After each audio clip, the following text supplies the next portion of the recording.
These three strong groups working hand in hand would help any governor advance an early childhood agenda. That's assuming the governor has an early childhood agenda. Does Michigan's Governor Snyder have an early childhood agenda?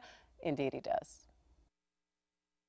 Governor Snyder, thanks so much for joining me. I appreciate it. It's great to be with you. Important topic. All right, so let's jump right into it. Why is investment in early childhood so critical? Well, it sets the foundation for a person's life in many respects.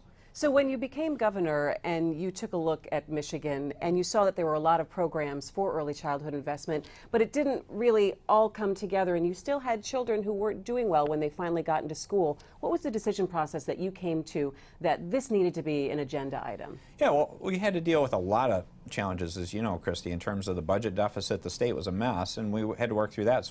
And then as we've started to improve, and the comeback in Michigan's been taking place, and I've looked at the budget for this next year. Okay, now we have a budget opportunity to say, let's deal with all these kids on the waiting list for early childhood. Let's get them in programs that we can really help them out. So the goal over the next 2 years is to essentially wipe out the waiting list.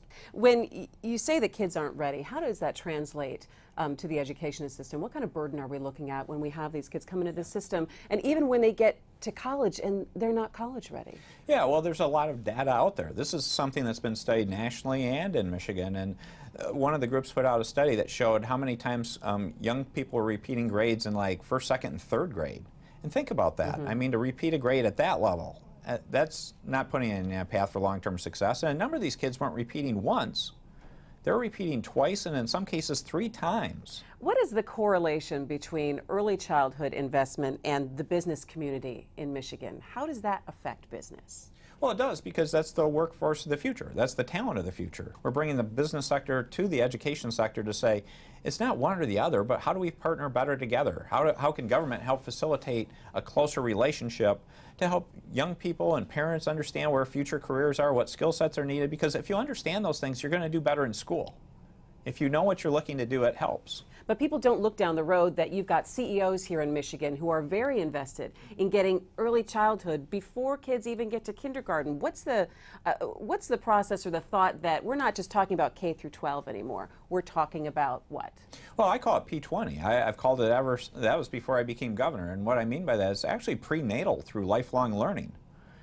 Because if you go up through a PhD, you can argue that's 20 years. So, but it's beyond that. It's recurring education. Again, if you're in a skilled trade, if you're in any field, there's continuing education at that end. But the prenatal piece is if you literally look at it, it's important for before a child's born, are they getting the right food, the right nutrition, the right medical care? Because in some cases we have too much infant mortality or low birth weight that can raise issues later in terms of their educational process. So literally, I call it P20, prenatal through lifelong learning. How can early childhood investment change Michigan's future? Well, it just makes the whole system work better. We're talking real kids here, real people. And the real question is how do we give these young people an opportunity to make sure they're growing? There's at least 1 year's growth each and every year they're in the educational system, or even more. And by having that early start done the right way, it creates that platform for success to say, instead of having to catch up or you're behind and you got to find how to catch up, you're right there at the forefront. And hopefully you're a little bit ahead or have some great opportunities to build on, and you can go faster and better. When we talk about investment in early childhood, you need a number of forces and a number of people to come together to get this done. Absolutely. It's got to be a partnership, and a very broad-based one, because it should be the educational sector, obviously, but it needs to be parents. It needs to be the business sector. It needs to be the government sector, the nonprofit sector. All of us coming together to recognize our kids are our future. And by doing it right at the early childhood ages, we're creating a platform, a foundation for success at an individual level, which is absolutely fabulous, but for our society. So it's really not about one party doing this. It's about the whole community rallying to these young people to watch them grow. That's exciting. That's cool. Exciting. That is exciting. I have little ones of my own. Yeah. Do you think that you've been able to get that message across? I think we still need to communicate it. Because again, you get pushback because if I use the budget as an illustration, other people say, well, there's dollars there and they want those dollars. But that's why I put it as a priority, because when I looked at it, it's like these are resources.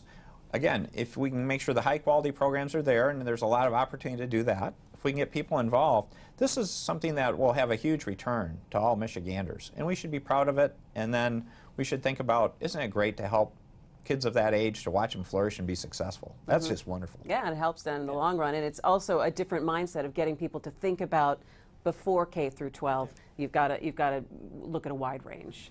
All right, Governor Snyder, thanks so much for joining me. I appreciate it. Well, it's great to be with you.